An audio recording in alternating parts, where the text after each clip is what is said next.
Nuestra ruta comienza volando en globo, desde la provincia de Sevilla a la de Huelva, nuestro destino.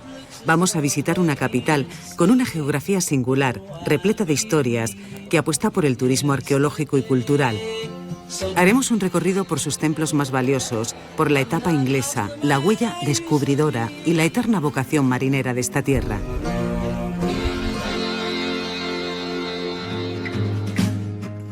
Nuestra primera cita es al amanecer, en una dehesa de encinas del término sevillano de Aznalcóllar. A los pies de la capilla de la Cruz de Arriba se inflan decenas de metros de vela. Vamos a viajar en globo. Solo un instante después de subir a la barquilla, sin apenas notar el movimiento, nos elevamos para surcar el cielo. Desde las alturas disfrutamos de los contrastes del formidable paisaje de campos de cultivos y del placer de la contemplación. Hemos pasado cerca de unos árboles, cerca del suelo, hemos subido 200-300 metros y ahora hemos vuelto a bajar gracias al quemador. Entonces yo no controlo la dirección, solo controlo subir o bajar. Y subiendo vas para una dirección, bajando para otra. Es como si eres una burbuja y el viento te lleva. Y vas flotando. Tú no notas viento, tú notas que todo se va acercando para ti. Te engatusa y te encanta tanto que no quieres bajar nunca. La dirección suroeste nos adentra en Huelva y tomamos tierra sobre las ondulaciones de su campiña.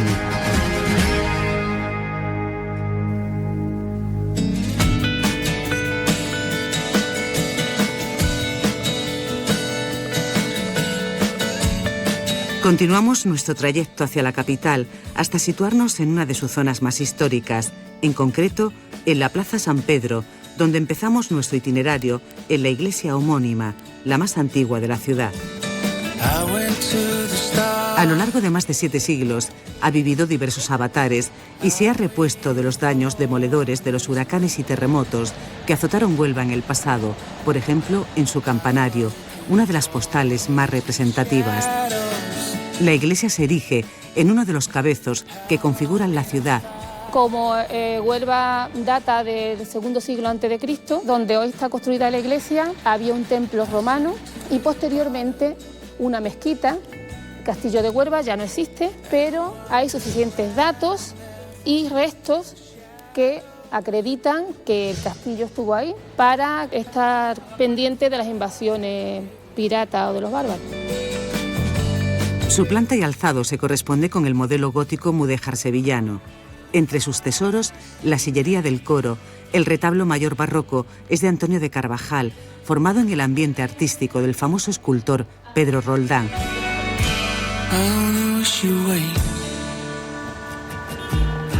Al otro lado de la plaza resalta la blancura de la ermita de la Soledad, apodada la de las 1000 historias. Este templo, que nació en el siglo XV, ha contado con múltiples usos en el tiempo. En el XVII fue el Hospital de la Misericordia y el primer centro docente de enseñanzas medias y superior de Huelva. En el XIX, un hospital para paliar una epidemia de cólera, y también fue en este lugar donde detuvieron al poeta Miguel Hernández en su ida hacia Portugal. Desde el Paseo de Santa Fe apenas hay 10 minutos andando hasta la Plaza de la Constitución, donde está el ayuntamiento, en un edificio de estilo neoherreriano construido a mediados del siglo XX. Desde esta plaza, que se integra en una de las principales avenidas, Martín Alonso Pinzón, o Gran Vía para los onubenses, el viajero encuentra opciones de hospedaje vinculadas a su historia. Martín Alonso Pinzón era uno de los marineros del descubrimiento de la gesta, y gran parte del centro de la ciudad pues le rinde homenaje. Aquí en el hotel tenemos varias esculturas que hacen referencia a la gesta. Referente a la arquitectura podríamos destacar la escalera. Está construida en una sola pieza las 5 plantas del hotel. Son 74 escalones, todos exactamente iguales, para que parta de la base y llegue a la altura de la última planta sin variación de un solo milímetro.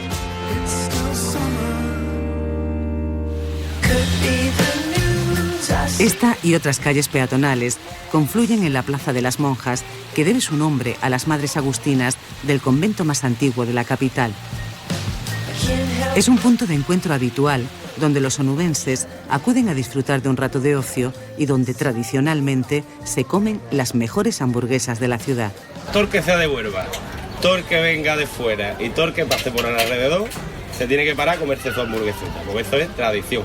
Llevamos medio siglo vendiendo hamburguesas, la gente suele venir, eso, cuando sale del trabajo, digamos, tiene un ratito para un descansito, para comerse su hamburguesita, pum, para porque sabe que tarda 5 minutos, le da tiempo a hacer las millones de cosas que tenga que hacer. Muy cerca está la animada y comercial calle Concepción, que ya contaba con establecimientos en el siglo XVII. Se llama como este otro templo que también se vio gravemente afectado por catástrofes naturales. Lo que tenemos es una recreación en madera, porque es más ligera, de lo que es la bóveda central, que es la bóveda de cañón, y las bóvedas laterales, que son bóvedas de arista. Es la segunda iglesia construida en Huelva, ya no se cabía en la iglesia de San Pedro y hubo que construir otra iglesia. Y es la primera iglesia en toda España que rinde culto a la Inmaculada Concepción.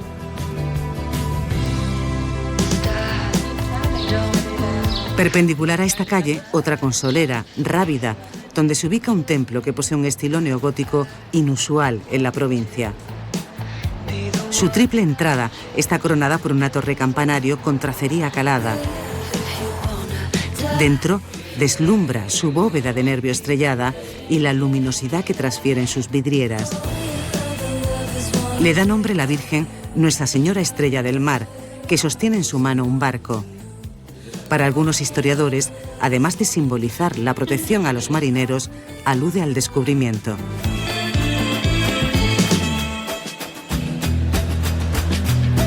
Nuestro tour prosigue hasta un espacio muy querido, conocido como la Plaza Niña, donde una locomotora de vapor rememora la revolución que fue para esta villa marinera la explotación de las minas de la provincia por los ingleses.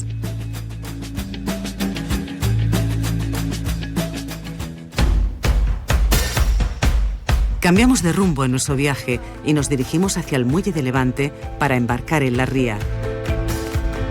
Una relajante travesía que nos acerca a la riqueza y diversidad del paraje natural de Marismas del Odiel, una de las mayores extensiones de este tipo de ecosistema en España. El encuentro del mar con los estuarios de los ríos Tinto y Odiel moldea un entorno que es reserva de la biosfera, estratégico para las aves en sus rutas migratorias entre Europa y África. Es una marisma mareal, depende del agua de las mareas, por tanto siempre hay agua y siempre hay alimento. Y llegaremos hasta la punta del Sebo, donde se encuentra, ya sabéis, el monumento más típico de la ciudad, que es el monumento a Colón. Estamos viendo el muelle del Tinto, qué curioso, ¿verdad? Muelle del Tinto, y estamos sobre la ría del Odiel, porque era el muelle descargadero de minerales de la Río Tinto Company. Con la carga y descarga en los navíos, culminaba el sistema de transporte ideado por los ingleses. Frente al emblemático muelle de Tarsis, llama la atención la nueva lonja, con ventanales de espejo que reflejan la luz onubense.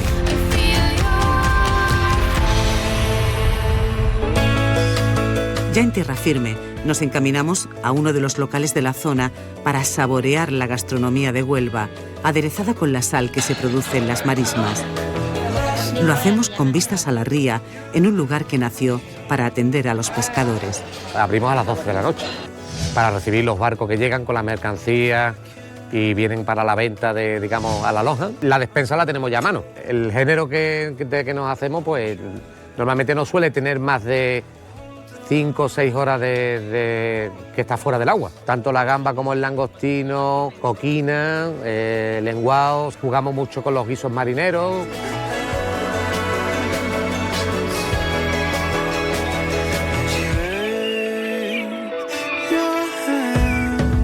Retomamos el paseo por la arquitectura religiosa en la populosa Plaza de la Merced para conocer las peculiaridades de su catedral. Recuerda de alguna manera a algunos de los templos que se hicieron en el Nuevo Mundo, ¿no? Un poco de estilo colonial, es una fachada barroca, no es una catedral a lo mejor al uso como estamos acostumbrados, pero es que originalmente el edificio anexo, que hoy día forma parte de la Universidad de Huelva, era el convento de los mercedarios y la catedral era la iglesia conventual. En el año 1755 el terremoto de Lisboa deja destruida la iglesia y hay que hacer una iglesia nueva prácticamente desde los cimientos. Otra de las cosas que sorprende es que la imagen que preside la catedral no es la Virgen de la Merced, sino que es la Virgen de la Cinta. Pero claro, es que es una imagen que es de Martínez Montañés, entonces son palabras mayores, estamos hablando de un imaginero espectacular, ¿no?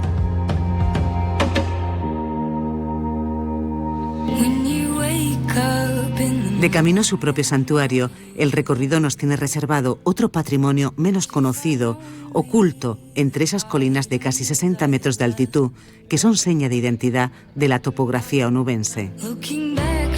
En la Plaza de Toros de la Merced, una arqueóloga nos guía por el Cabezo del Conquero hasta la Fuente Vieja.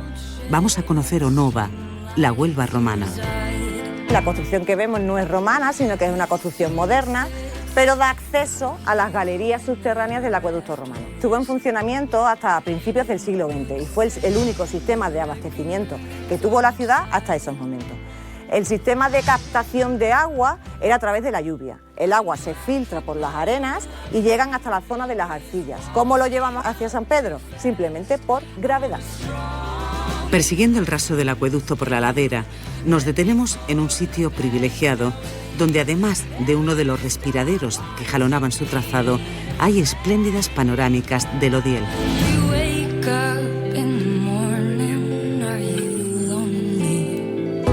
Seguimos ascendiendo y al caer la tarde alcanzamos el Santuario de la Cinta, en honor a la patrona de Huelva. Este edificio gótico mudéjar del siglo XV enlaza con la gesta del almirante Colón y su tripulación. Cuando regresa el 15 de marzo, viene al santuario para rezar ante la imagen y cumplir lo que se conoce como el voto colombino. Es una tradición muy antigua. La leyenda nos habla de que en el siglo V un zapatero, viniendo desde Gibraleón hacia Huelva, montado en su mula, pues sintió un dolor enorme, se ató una cinta a la mano y el dolor se le curó. Y cuando contó la experiencia a su mujer y a un joven que tenían acogido en casa, que era pintor, pues le pidió que hiciera una pintura mural. El óleo se enmarca en el retablo de madera policromada. El colorido, las cubiertas de madera a una sola agua o sus leyendas hacen del Santuario de la Cinta una de las estampas más atractivas, especialmente si la contemplamos en el crepúsculo. Huelva ofrece al turista un bello e interesante paseo por sus iglesias, joyas del patrimonio de la capital.